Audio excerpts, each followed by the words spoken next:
The Meghan Markle yacht girl claims simply will not go away. And you know I've spoken about this before. Something shifted this week, and it's the kind of shift that doesn't quietly fade away. For years, certain questions lived on the margins, buried in YouTube comment sections, scattered across forums, and passed around in low-visibility conversations between people who believed they were connecting dots. Those discussions were easy to dismiss because of where they existed. They weren't part of the mainstream, and without institutional backing, they carried little weight beyond speculation. But this week, that changed. Those same questions didn't just resurface. They moved into a space that traditionally defines what is considered part of the public conversation. They appeared in one of the oldest and most established publications in the United Kingdom, a publication that has shaped political and cultural discourse for nearly 2 centuries. When a platform like that chooses to engage with a topic, it doesn't just echo noise from the internet. It signals that something has crossed a threshold. That's what makes this moment different. To understand why, you have to look at who brought it forward. Julie Burchill, one of the most outspoken and controversial columnists in British media, has built a career on saying what others avoid. She has faced backlash, criticism, and legal pressure over the years, yet she has remained consistent in her approach. Direct, unapologetic, and often deliberately provocative. Whether people agree with her or not, she is not someone who tiptoes around sensitive topics. And this week, she wrote about Meghan Markle in The Spectator. That detail matters more than anything else here.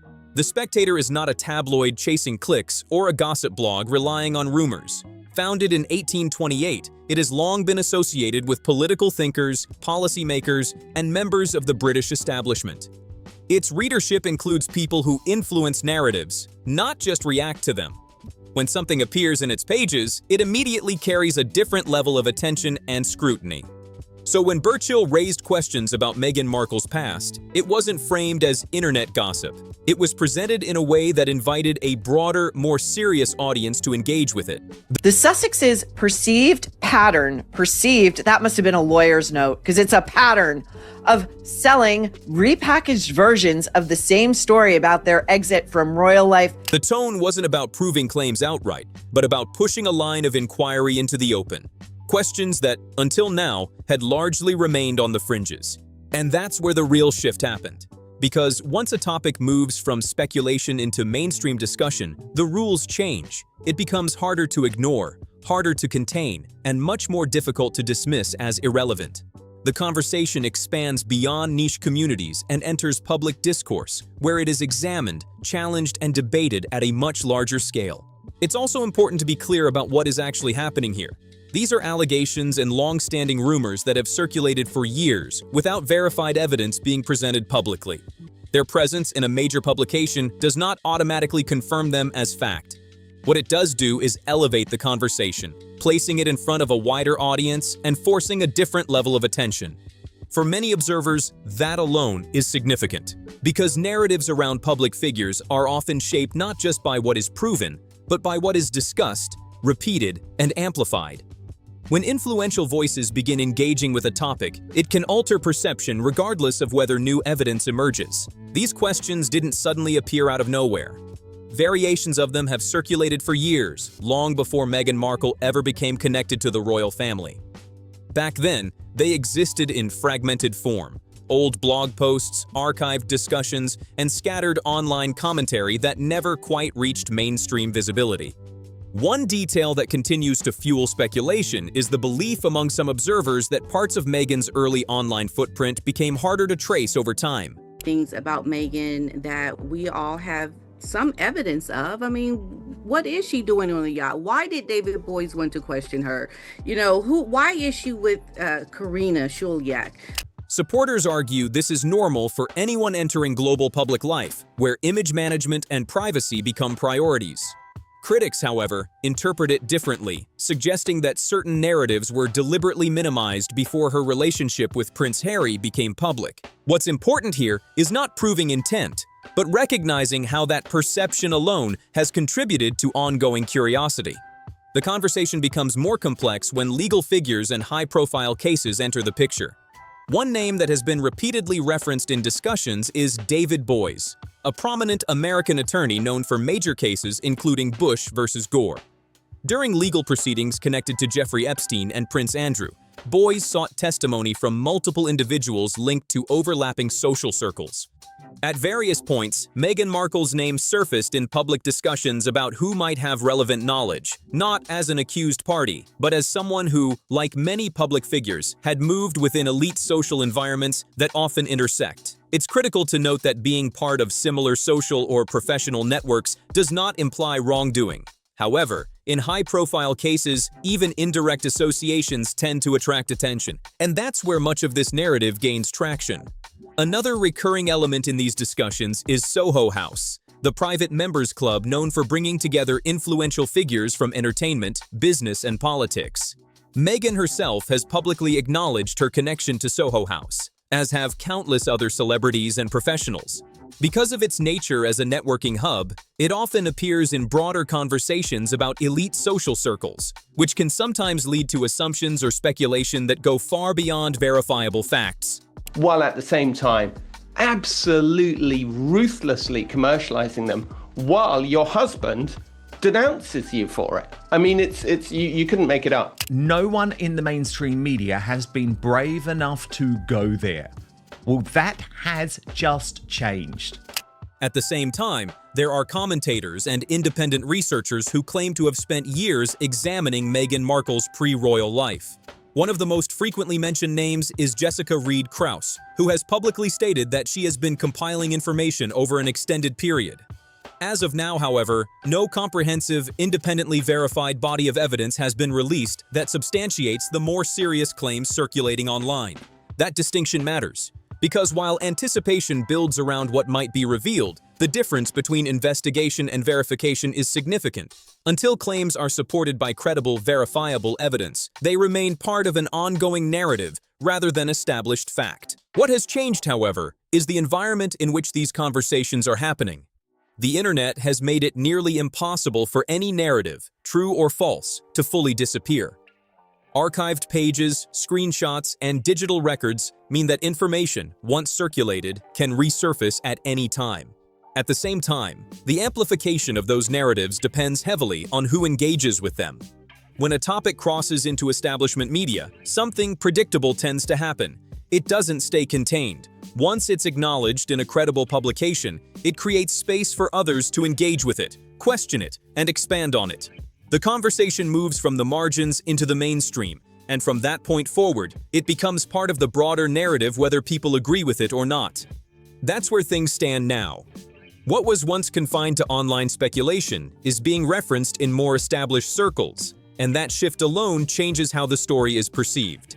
But this isn't just about one line of questioning. She was given a point person, a really talented point person, somebody whose name is point person. Call that person. Meghan won't deal with that. She won't deal with anybody who isn't at the very, very top. And that's sort of a failing, I think, on her. That tells you more about. At the same time, a completely separate pressure point has been developing. This one tied directly to Meghan Markle's business relationships in Hollywood. On March 17th, Variety published a report by senior journalist Matt Donnelly, a reporter known for his deep industry connections and access to high-level sources.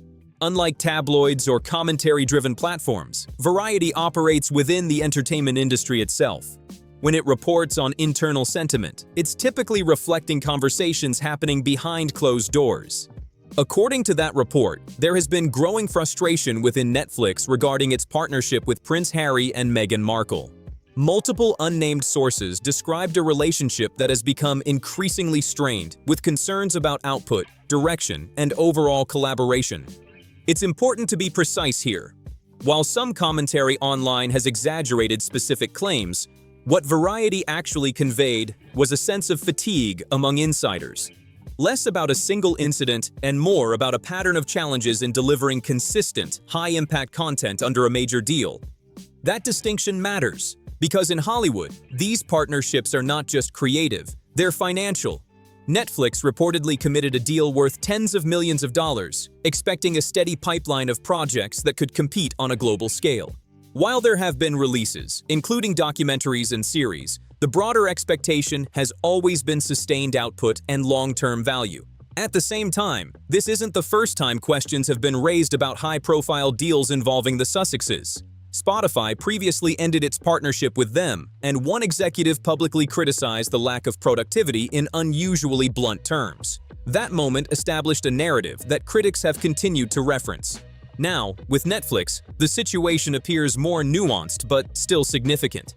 The industry is watching closely because Netflix isn't just another platform. It's one of the most dominant forces in global entertainment. Relationships with Netflix can define careers, and maintaining those relationships requires alignment on both creative vision and professional expectations. What makes this moment notable is the convergence of narratives. On one side, there are resurfacing questions about Meghan's past that are gaining new visibility. On the other, there are ongoing discussions about her present standing within Hollywood's most powerful institutions. While much of the attention has focused on Meghan Markle's position in Hollywood, a parallel narrative has been unfolding around Prince Harry, and it paints a very different and far more personal picture. This week, The Wall Street Journal, one of the most respected publications in the United States, published a profile that shifted the conversation. Unlike commentary pieces or opinion-driven coverage, this report drew from individuals who had spent time around Harry in recent months.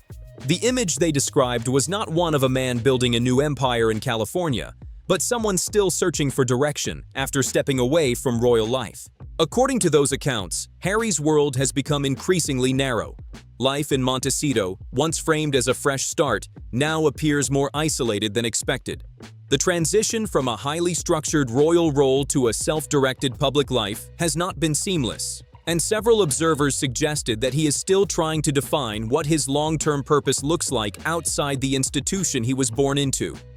That sense of uncertainty has been compounded by changes within Archewell, the foundation Harry and Meghan launched as the centerpiece of their post-royal work. Reports of restructuring, staff turnover, and internal shifts have raised questions about its long-term direction. While organizations evolve, the perception of instability, especially when combined with other public challenges, adds to the broader narrative surrounding the couple. Then there is the personal dimension, which remains impossible to ignore. Harry's relationship with the royal family continues to be strained, particularly with his brother, Prince William. The distance between them is no longer just emotional.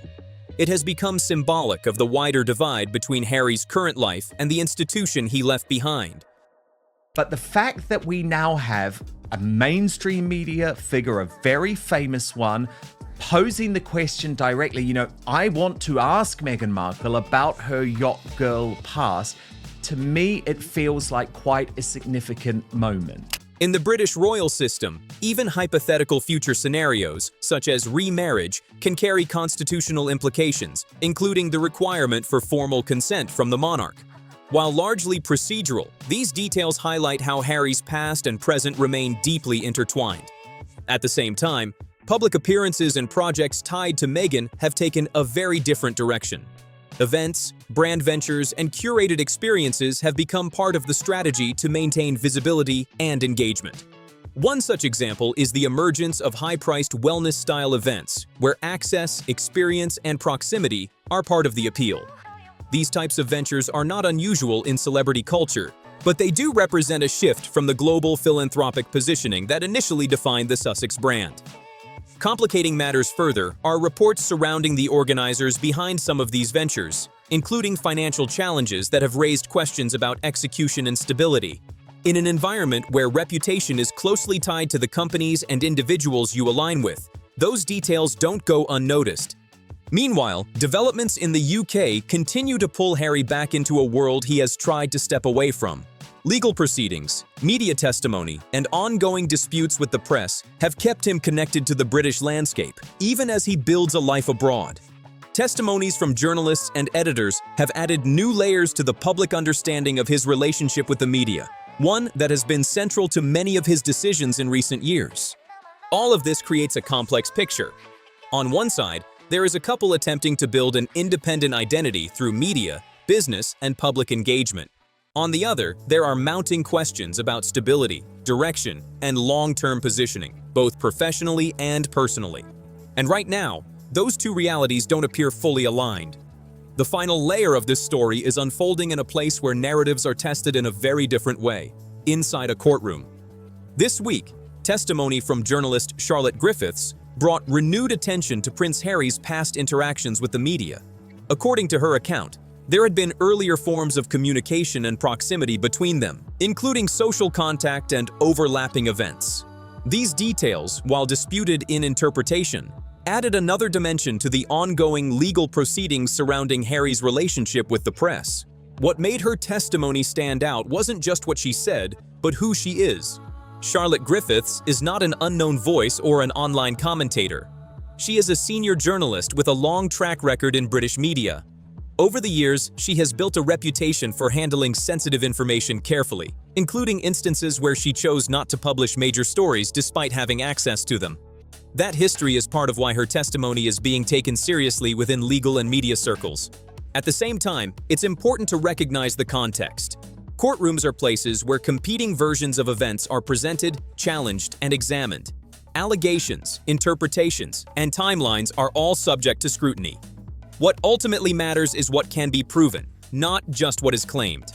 But even beyond the specifics of the case, something broader is happening. Multiple narratives, some related to Meghan Markle's public image, others tied to business partnerships, and now legal proceedings involving Prince Harry, are converging at the same time. Each one on its own might be manageable. Together, they create a moment of intense focus. You have renewed media attention from established publications. You have ongoing scrutiny of major commercial deals and partnerships. You have legal proceedings bringing past interactions into the spotlight. And you have a public that is paying closer attention than before. That combination can feel overwhelming, not just for the individuals involved, but for anyone trying to follow the story. Because it's no longer about a single headline or a single controversy. It's about how multiple threads are intersecting in real time. Still, it's important to stay grounded in what is actually known versus what is being speculated. Some claims circulating right now remain unverified. Some reports are based on unnamed sources. Others are part of ongoing legal processes that have not reached final conclusions. In a moment like this, separating confirmed information from interpretation becomes more important than ever. Because public narratives can move quickly, but facts take time. What can be said with certainty is this: the conversation around Harry and Meghan has entered a new phase. It's broader, more visible, and being shaped by institutions that carry significant influence. That doesn't mean every claim is true, but it does mean the scrutiny is unlikely to fade anytime soon. And when scrutiny reaches this level, outcomes are shaped over time, not overnight. So now the question becomes less about any single allegation and more about what happens next. How do they respond? What direction do they take? And how does the public interpret everything that follows? Because this moment isn't an ending, it's a turning point. If you made it this far, drop your thoughts in the comments. Do you think this is a temporary wave of scrutiny or a deeper shift in how the public sees Harry and Meghan? Make sure to like the video if you want more breakdowns like this and subscribe to the channel so you don't miss what comes next. And if you want to go deeper into the full timeline and everything leading up to this moment, check out the video on your screen right now.